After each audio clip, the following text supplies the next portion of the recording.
Have you been wondering how you can tap into your inner guidance to manifest the life of your dreams? Well, today I'm going to be sharing with you some tips from the book Creating Money.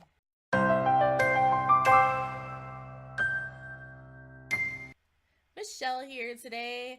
We are diving into the inner guidance system and how to create your dream life with your inner guidance system. But before we jump into that, if you have not checked out the videos that are previous to this video in this series, please do so because it'll help you be able to use this information more effectively. Let's go ahead and dive into the content. So, our inner guidance system, whenever we have a desire or we know that we want something, our inner guidance system is always looking for like the best contacts, the best people, the best events to help us get from where we are to getting to that desire. And sometimes that path that is best for us isn't the path that we think that it's supposed to be. So that is why we need to be able to tap in and listen to our inner guidance and the ideas and the little light bulb moments that are going on. But in order to do that, you need to take some time to get quiet. And when you're getting quiet, ideas are going to flow to you. You're going to get aha moments. You're going to things just flow more easily. And by you taking this time to get quiet and let the intuitive and the best ideas come to you from your inner guidance, this keeps you from spending way too much energy or doing the wrong activities trying to get to where you want. And that is where, like in the last video, we talked about how an hour of inner work is worth hours of activity, because if you don't take that time to align with your inner guidance and listen to like the best path for you, because your inner guidance is always, it knows what is best for you. And by you taking the time to get quiet, you are able to get the ideas, get the downloads, and to know like, okay, this is the action that I'm supposed to take. But when you're not taking that time to get quiet, you're going to do all these actions, you're going to waste all this energy, and you're going to get discouraged because you're relying on your own ego, your own resources. So yes, getting quiet is the first thing. And when you get quiet and when you're taking that time to really listen, you are going to get inspired, and you need to be able to take that inspired action. So you get an idea, it feels good, you're like, oh, you have all these ideas flowing to you on how to get to that, or oh, I can do this or meet with this person, or a person comes out of nowhere that can help you but to like do the things that you're wanting to do. Like everything just falls into place, and all you have to do is take that inspired action. But if you do not take the inspired action, it becomes harder for you to be able to take those intuitive nudges more often. You're just gonna have stagnant energy, because while you're not taking the inspired action, you're probably feeling bad, which is going to get you out of alignment, and it throws everything out of whack. So take inspired action. And you may be wondering, like, how do I know when my inner guidance is telling me to do something or to not do something? And that is why it's so important to get quiet, so that you can know like how you're feeling on a normal basis. So you get quiet, you're like, okay, this is my rest state. This is how I am when I'm unbothered, when I'm feeling good. And then when you feel heightened feelings, or you just feel feelings of excitement, elatement, joy, when you're feeling really great, positive, high level feelings, that means, oh, my inner guidance is guiding me in this direction. This next action feels good. I'm doing the things that I'm supposed to be doing, because these just feel natural. But then if you get these other feelings that don't feel good, like just stress, and you just feel like you're doing I should be doing this, or I have to do this, or you just do not feel good about it, that means, okay, you need to take some more time to sit back, relax, and just listen and be guided. Because if you take steps or take action when you're feeling not so great, it's not going to turn out well. You're going to spend a whole lot of energy doing things that are not going to get you to where you want to go. You're going to get discouraged, and you're probably going to give up on your goal, or you're going to have these beliefs like, oh, this doesn't work out for me, this works out for him, and her, because they have these certain circumstances. All these stories we tell ourselves.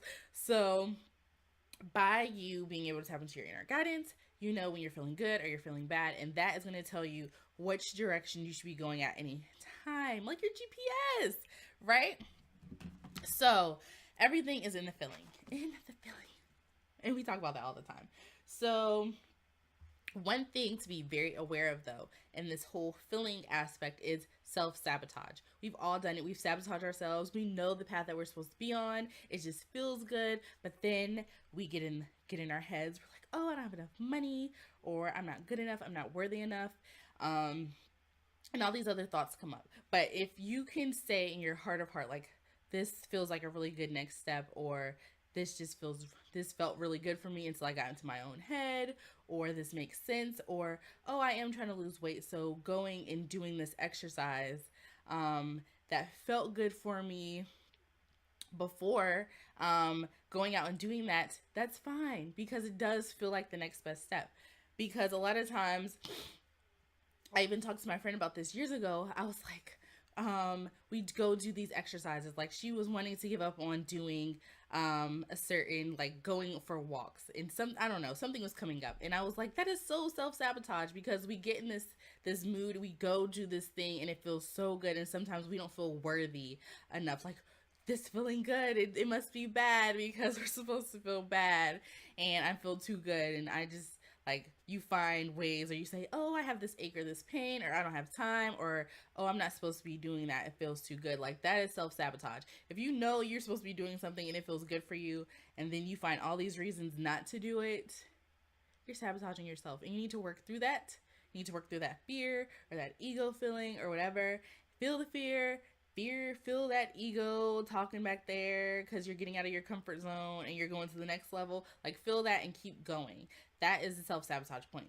But if you just, like, something just does not feel good, and you're just having to force it completely, and you know, like, why am I doing this? Like, you just have all these bad feelings, then that's like the negative, and you just need to stay away from that and do some more inner work before you take some action, because it's okay sometimes to just sit there. You're not going to sit there all the time, because we live in a physical world, and it's going to take physical action to get what you want. You can't just sit there and manifest, but sometimes we need to take some time to ourselves to really hone in on, okay, what is the next best step? So some ways to eliminate self-sabotage are to honor yourself. So when I talk about having a joy list, going out and do things that bring you joy, maybe buy flowers for yourself, or do something nice for yourself, go out and exercise, like, do things that really honor you, that make you feel worthy, that make you feel good about yourself, and take those little itty bitty steps toward growing that muscle of worthiness and self-love, and that will help you lessen the amount of self-sabotage that you're doing in your life. But yeah, before we wrap up, I want to share a quick story.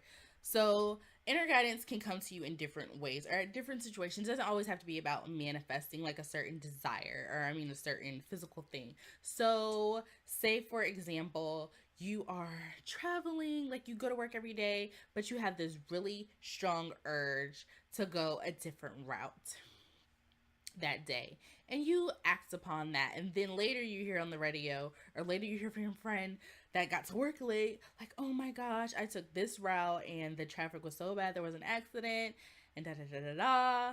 Like, that is your inner guidance, like, helping you out. Like, your inner guidance wants you to always be in a state of feeling good, and by you listening to that little voice, that little nudge, you took that different route, you got to work, you're feeling good, and you were able to avoid that, one, taking longer to get to work, two, like, the stress of, oh, I'm not gonna get to work on time, and just being on the brakes nonstop just really sucks. So you were able to avoid all of that discomfort and stress by listening to your inner guidance. And another example was about, oh, like, when you're looking for a certain item, or maybe you want to go to a certain store or go to a certain place, and you get the urge to call ahead or check their hours online, or call ahead to see if they have the item, because maybe the place is like an hour away, but you really want this item.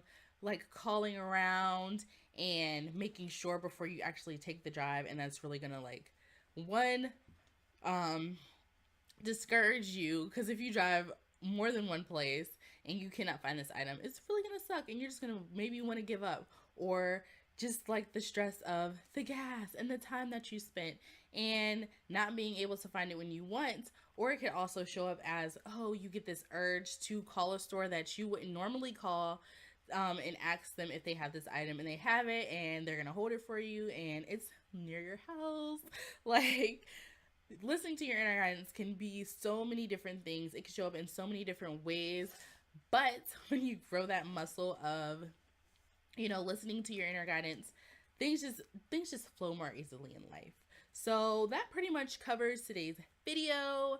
I hope that you found it helpful. If you did, be sure to like and comment below something in the past week where you listen to your inner guidance. Even if you have to think about it and you're like, oh wow, yeah, that was my inner guidance. Like, comment below and let me know. Like, tell me a story. So I hope you have a great day, and I will see you on the next one. Bye.